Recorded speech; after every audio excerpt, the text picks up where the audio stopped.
I'd like you all to take a look at this, The Complete Video Warrior, How to Beat the Games. I picked this up at a thrift store for about $1.50, and it's in excellent condition for being made in 1982. And considering it was originally sold for $3.95, I saved well over $2, without inflation. With inflation, this would cost today about $9.70, probably rounded to $9.95.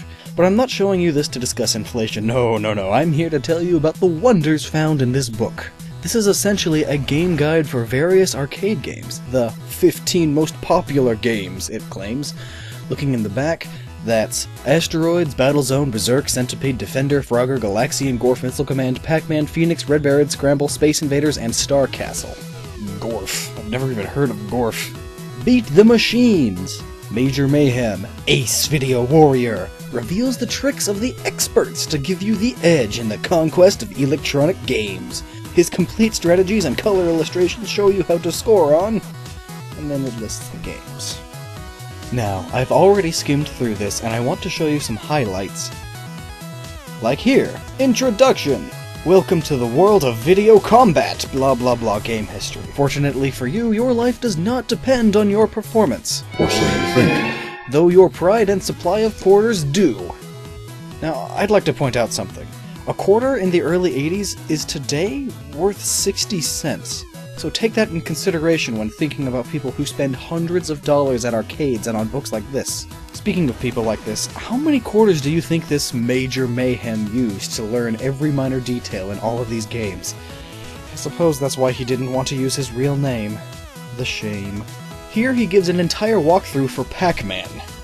Apparently, on screens with certain fruit, like this one's for cherry, this one's for apple, and so forth, you can do these patterns and always win without fail. Some of them don't complete the maze, but get the bulk of it. You then have to wing the rest of it, judging on where the ghosts are. But this one, for the apple level, will always work, it claims. Interesting. I'll test this out in another video that I'll link to here and in the description when I put it out. As for Space Invaders 2, it goes into such detail about how the aliens move and how to react to it. This is the kind of dedicated writing you see in master's degree essays. Oh, and looking at the end page over here for Scramble, I just noticed these tips. Use the strategies. Well, good job, Einstein. You reminded people why they bought the book in the first place. And actually looking at these tips, most of them have use the strategy in them. You seriously could not come up with one more tip to fill the box, or even just shrink the box? You had to reinforce using the strategies? Typically, when you find yourself in a math class, per se, you don't frequently hear the teacher telling you, hey, remember, use the math, the plus sign means counting up.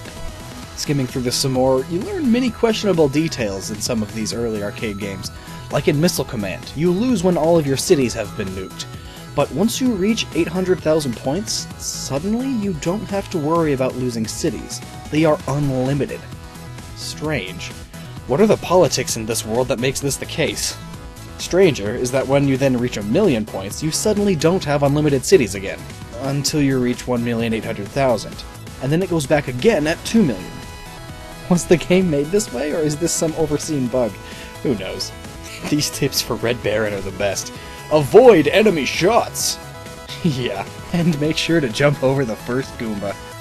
To be fair though, this book was written before the internet was a thing, so gamers were stuck with learning things either firsthand or through the person next to them, or through books like this. Yes, the Dark Ages were not that long ago. Anyway, just thought I'd share this with you. Goodbye now. Gnoggin.